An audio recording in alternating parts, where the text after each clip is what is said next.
Hey everyone, on to the next part. N-O.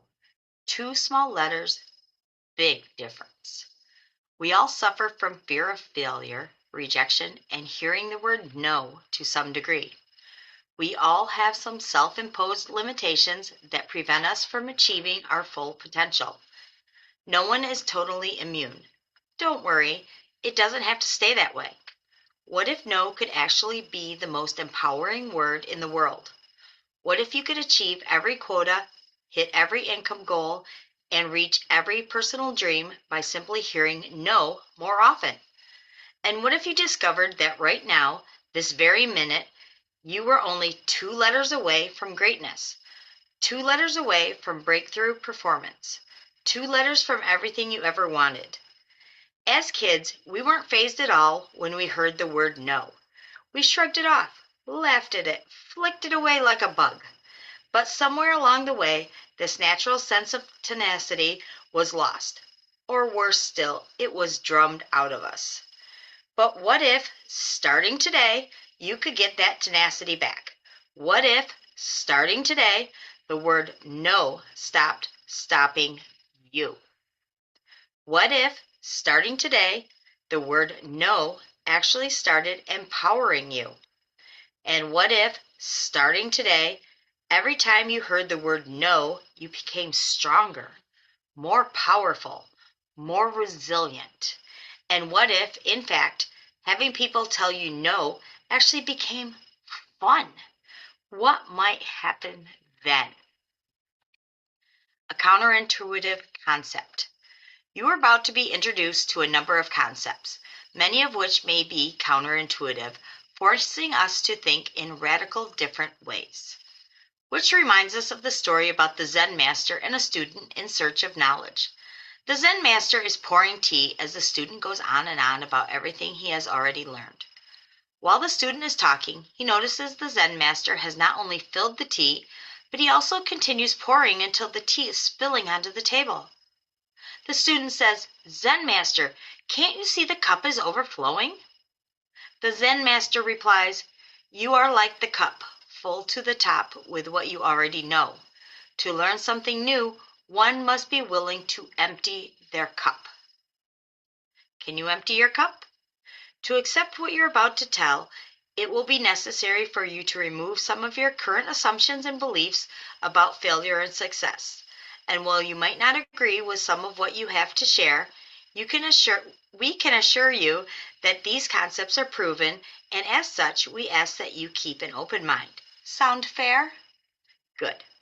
Because we're about to share the key central premise upon which this program is built, a premise that requires an open mind to accept it. Ready? Okay, here goes. The most guaranteed way to achieve success is to intentionally increase your failure rate. In other words, the best way to hear yes more often and achieve your goals and dreams is to go for no. The truth is, most people spend their lives doing something within their power to seek success while simultaneously doing everything within their power to avoid failure, a recipe that virtually ensures average performance. Increasing your failure rate is the ultimate strategy for long-term outstanding performance. Because even when you increase your failure, success will show up at your door in greater quantities than you could ever imagine. So what about you? When you hear the word no, what does that mean to you? How do you respond? Both internally in your mind and externally in your actions. This is important because it is this, and quite often this alone, that ultimately spells the difference between achieving long-term success and eventual failure for millions of people all over the planet. It's not age or gender, it's not training or skill, it's not the product or service being offered, it's not the economy either. It's a relationship you have with no. What you think and feel when you hear it. How you internalize and respond to hearing no. Whether you seek opportunities to hear more no's or run from them. is the single most important factor in determining the level of success you will achieve in your business and your life. In fact, we're willing to go out on a ledge here and say that if you are not currently achieving the level of success you want in your life, you're probably not failing often enough. But it's not just you. Most people do not fail anywhere near enough. In fact, most people spend the majority of their waking hours doing the exact opposite. They spend enormous mental and physical effort trying to avoid failure with everything they have. A strategy guaranteed to produce average results and a mediocre income. The greatest success strategy in the world.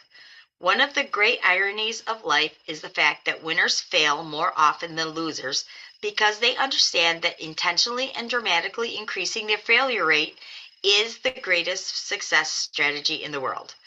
Now, from our experience, there are a certain percentage of people who will read these words and think, increase your failure. Now that's an interesting theory. Let us assure you, achieving success by going for no is not a theory. It's a proven fact. Achieving increased success of levels of success by intentionally increasing your failure rate works, and we've got the track record, testimonials, and results to prove it.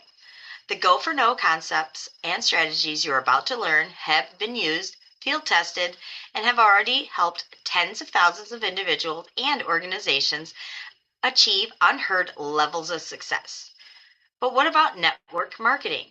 And what about network marketing? Does it work there too? It's a question we knew you'd ask. That's why we included numerous Go for No stories throughout this book from people just like you who have used the concepts to grow and explode their businesses.